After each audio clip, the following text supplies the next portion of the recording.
My name is Shannon McConnell, and today we're going to talk about jobs of the future. When I speak with students, they often ask what careers they should consider if they want to work in the space industry. I explain that the space industry, like many others, is undergoing rapid changes, and there will be jobs available in the next 10 years that have yet to be invented. This is confusing and sometimes frightening to students. Their follow-up question is often, well, if I don't know what job will exist, how can I prepare for this? To answer this, we need to develop both our hard skills and our soft skills. But we also have to find our passions, develop those skills around those passions. Do that, and your job and your career will follow. Let's look at an example of how jobs have evolved over time.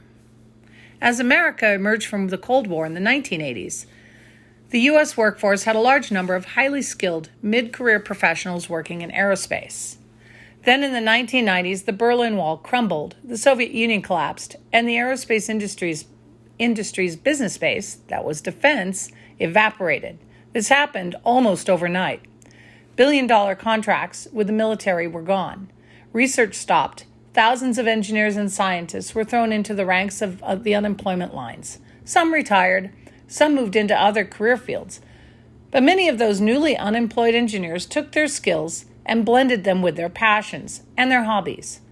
As a result, we saw rapid advances in such things as lightweight bicycling materials, cap skis and the shaped ski revolution, computer-aided technology in cars, solar panels for computer use, and the whole world of microtechnology and medical devices.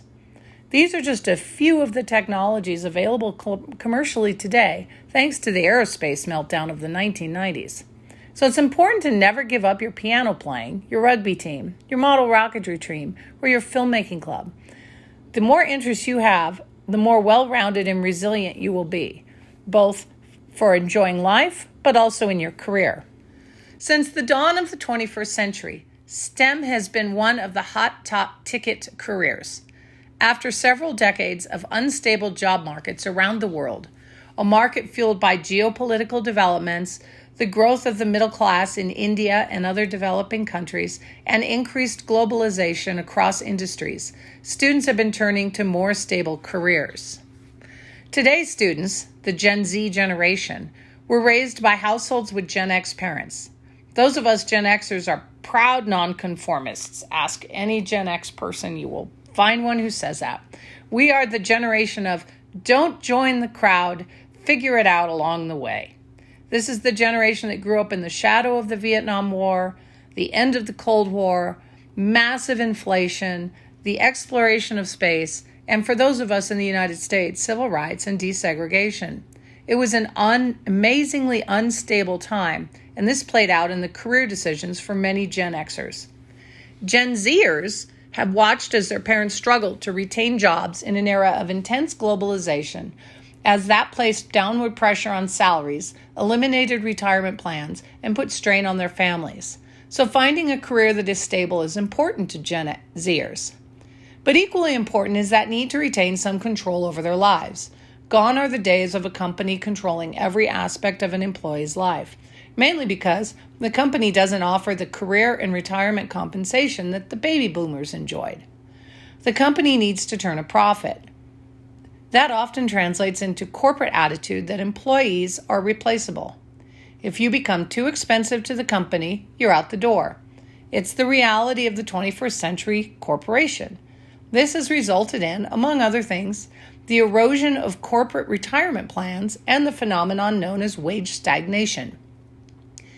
At the same time as generationally wages have remained flat, entire industries of jobs were vanishing thanks to technology. Computers were replacing workers in a variety of fields, from manufacturing to healthcare and secretarial support. Gen X has borne the brunt of these lightning changes. So it comes as no surprise that when the U.S. government produced a report after report in the late 1990s signaling an acute need for technical workers, in other words, scientists and engineers, in the U.S. in the coming decades, parents and teachers heeded the call. What does this new company outlook translate into today's careers? Suddenly, STEM has moved from the realm of outcasts huddled in the high school chemistry lab to the trendy masses. The robotics club is as popular as the football team in many high schools, and it attracts girls and boys at almost equal rates. In today's world, everyone has a home computer, and if they don't have an actual computer, they have a laptop, an iPad, a Surface, or, of course, a smartphone. So computing has come into the world of everyday life. Back in the 1980s, when I was in high school, it was really technologically, in many ways, the dark ages. I was one of my only people I knew, who had a computer at home.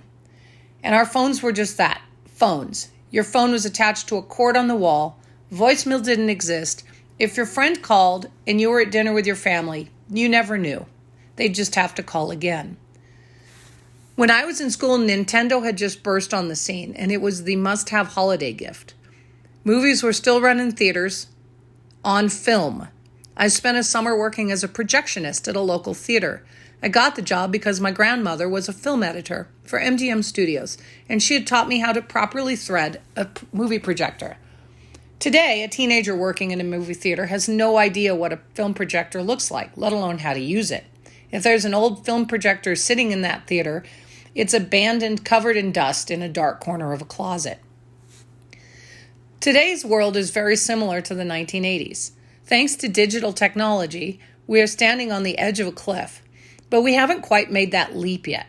Some of the most common jobs that existed in the 1980s included such things as a travel agent. This is the person who made your flight reservations using a very unfriendly computer program owned and operated by airlines.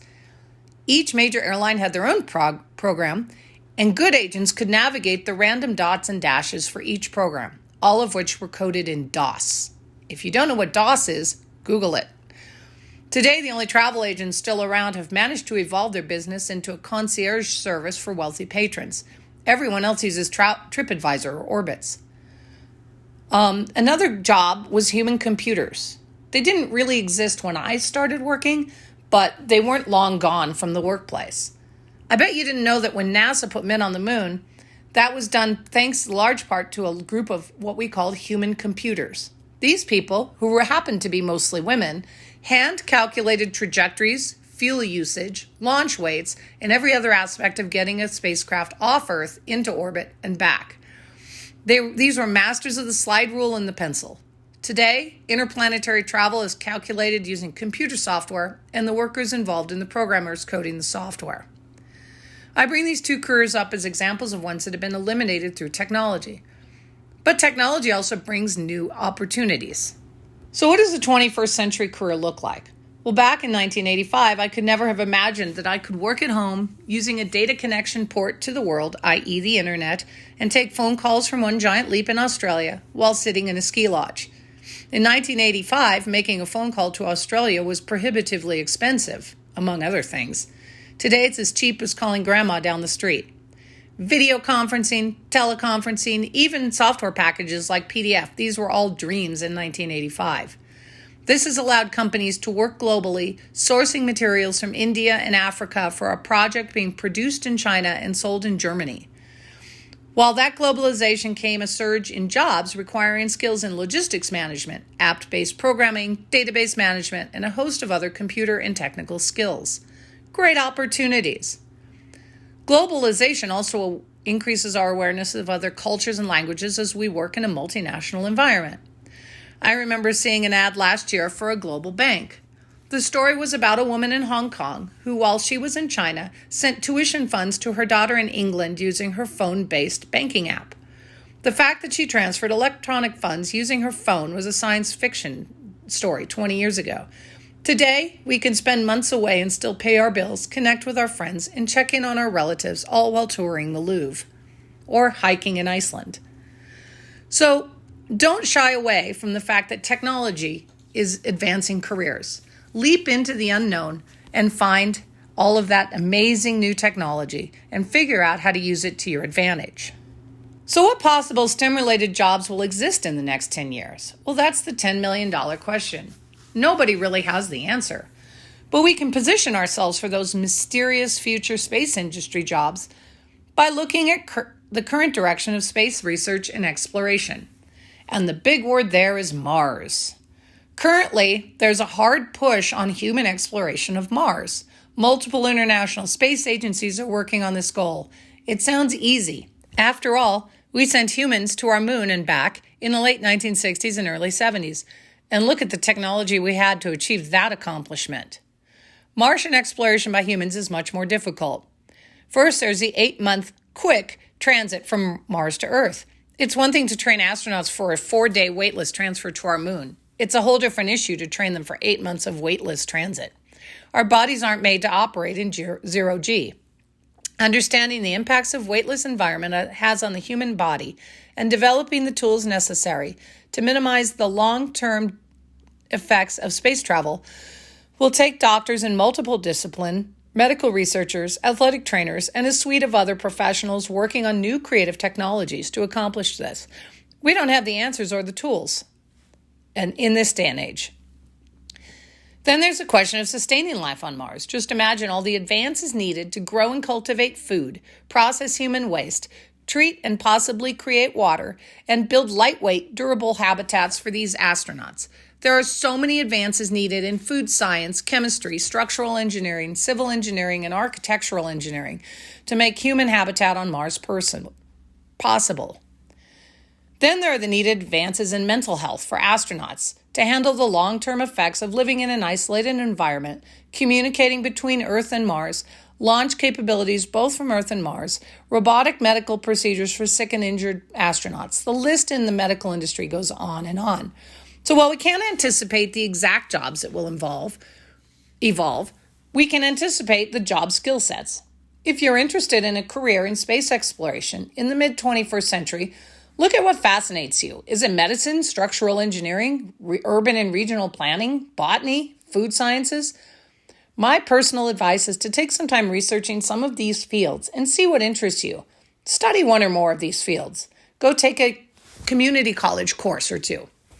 But make sure you don't shortchange your soft skills while you're developing your hard skills. It takes a team of people to get one person to Mars. You will not work in a bubble. So develop those skills in organizations, logistics, planning, public speaking, writing, and other industries. Then reach for the stars. The future is yours.